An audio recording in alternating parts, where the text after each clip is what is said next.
భాగం 13. దమయంతి కేసరిని తన తల్లి వద్దకు ఇలా చెప్పి పంపింది. మాత, బాహుకుడు నలుడో కాడో అని పరీక్షించాను. మళ్ళీ మళ్ళీ పరీక్షించిన మీదట ఆయన రూప విషయంలో తప్ప తక్కిన వారిలో తేడా ఏమీ లేదు. ఇప్పుడు నేను స్వయంగా ఆయన్ను పరీక్షించాలనుకుంటున్నాను. ఇందువల్ల మీరు బాహుకుని నా మందిరానికి రావాల్సిందిగా ఆజ్ఞాపించండి, లేదా వారి వద్దకు వెళ్ళడానికి నాకు అనుజ్ఞ ఇవ్వండి. ఈ సంగతి మీరు చెప్పాలంటే నాన్నగారికి చెప్పండి, లేదా మానేయండి. రాణి తన భర్తకు విషయాన్ని తెలిపి ఆయన అనుమతి కైకొని బాహుకుని అంతఃపురానికి రావాల్సిందిగా ఆజ్ఞాపించింది. బాహుకుడు పిలిపించబడ్డాడు. దమయంతిని చూస్తూనే నలుని హృదయం శోకంతో దుఃఖంతో నిండిపోయింది. ఆయన కన్నీళ్లలో స్థానమాడినట్లయింది. బాహుకుని వ్యాకుతను చూసి దమయంతి కూడా శోకగ్రస్తురాలైంది. ఇప్పుడు ఆమె కాషాయ రంగు చీర కట్టుకుని ఉంది, జుట్టు ముడి వేసుకుంది, శరీరం శుభ్రంగా లేదు. దమయంతి చెప్పసాగింది. బాహుక, లోగడ ధర్మజ్ఞుడైన ఒక పురుషుడు తన భార్యను అరణ్యంలో నిద్రిస్తున్న వేళ వదిలేసి వెళ్ళిపోయాడు. మీరు కానీ ఆయన ఎక్కడన్నా చూచారా? అలసి సొలసి నిద్రలో అచేతనంగా ఉన్న నిరపరాధియగు ఆ స్త్రీని పుణ్యశ్లోకుడకు నిశ్చిత నరేంద్రుడు తప్ప మరొక ఎవ్వరూ వదలగలరు. నేను నాకు తెలిసినంతవరకు జీవితంలో ఎప్పుడు ఆయన పట్ల వేసమెత్తు అపరాధం చేయలేదు. అయినప్పటికీ వారు నన్ను అరణ్యంలో వదిలివేసి వెళ్ళారు. ఈ విధంగా చెప్తున్నప్పుడు దమయంతి నేత్రాల నుండి కన్నీటి చుక్కలు కట్టలు దించుకుని రావడం చూసిన నలుడు గుప్తంగా ఉండలేకపోయాడు. ఆయన చెప్పాడు కదా, ప్రియురాలా, నేను తెలిసే రాజ్యాన్ని నాశనం చేశానా? తెలిసే నిన్ను వదిలి వెళ్ళానా? ఇదంతా కలి కారణంగా జరిగింది. నా నుండి దూరమైనప్పటి నుండి దివారాత్రాలు నా గురించే నీవు స్మరిస్తూ ఉంటావని నాకు తెలుసు. కలి నా శరీరంలో ఉంటూ నీ శాప కారణంగా తప్పిస్తూ ఉండేవాడు. నేను కష్టపడి తపోబలం కారణంగా కలిపై విజయాన్ని సాధించాను. ఇప్పుడు మన దుఃఖాలన్నీ అంతమైపోయే రోజులు వచ్చాయి. కలి ఇప్పుడు నన్ను వదిలి వెళ్ళాడు. నేను నీ గురించి మాత్రమే ఇక్కడికి వచ్చి ఉన్నాను. అవును, కానీ ఒక విషయం చెప్పు. ప్రేమించేవాడు అనుకూలమైన వాడు అయిన భర్తను నేనుండగా నీవు మరో భర్తను వివాహం ఆడడానికి తయారయ్యావు. ఇంకో స్త్రీ ఎవరైనా ఈ విధంగా చేయగలదా? నీ స్వయంవర వార్త విన్న ఋతుపర్ణ మహారాజు బహువేగంగా ఇక్కడికి వచ్చాడు. దమయంతి చేతులు జోడించే విధంగా చెప్పసాగింది. ఆర్యపుత్ర, నాపై దోషాన్ని ఆరోపించడం ఉచితం కాదు. ఎదురుగా కనబడిన దేవతలను ససీమిరా వద్దని మిమ్మల్ని నేను వరించానని మీకు తెలుసు కదా. నేను చాలామంది బ్రాహ్మణులు 4 వైపులకు మిమ్మల్ని వెతకడానికి పంపాను. నా మాటలనే చెప్తూ వారు నలువైపులా తిరుగుతున్నారు.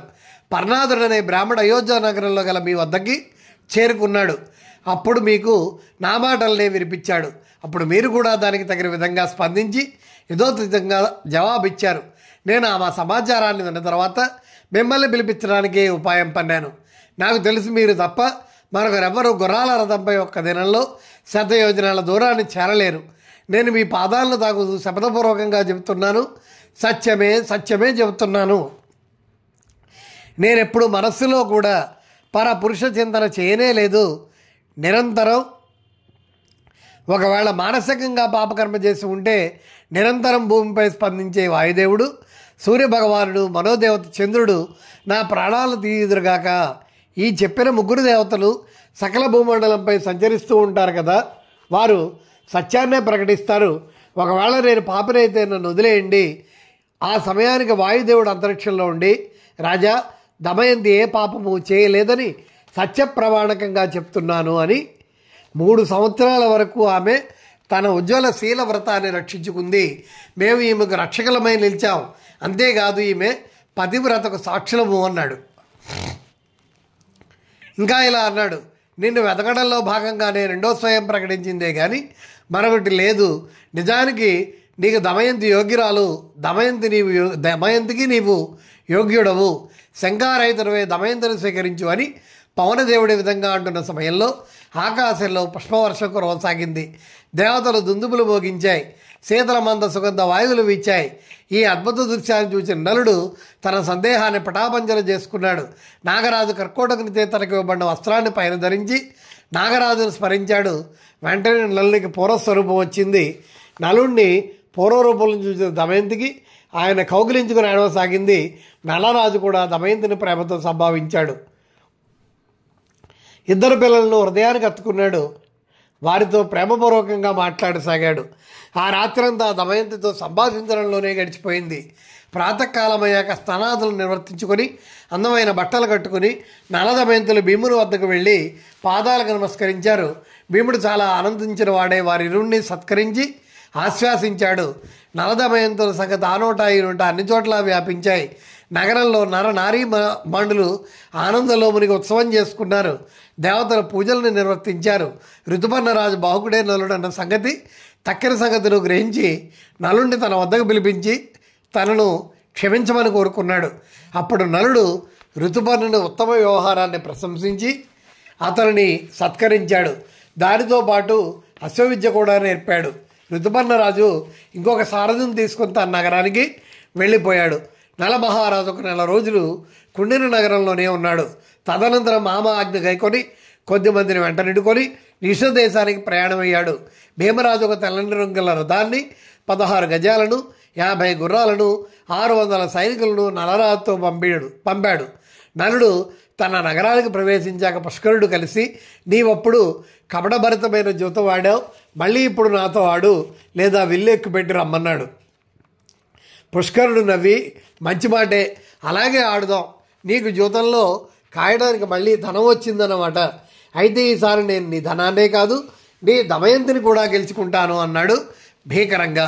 నలుడు అన్నాడు కదా, మాటలెందుకు సోదరా, జూతమాడు, ఒట్టి మాటలెందుకు, పందెంగా ఓడిస్తే నీ దశ ఎలా ఉంటుందో చూద్దు కానీ నీకే తెలిసి వస్తుంది.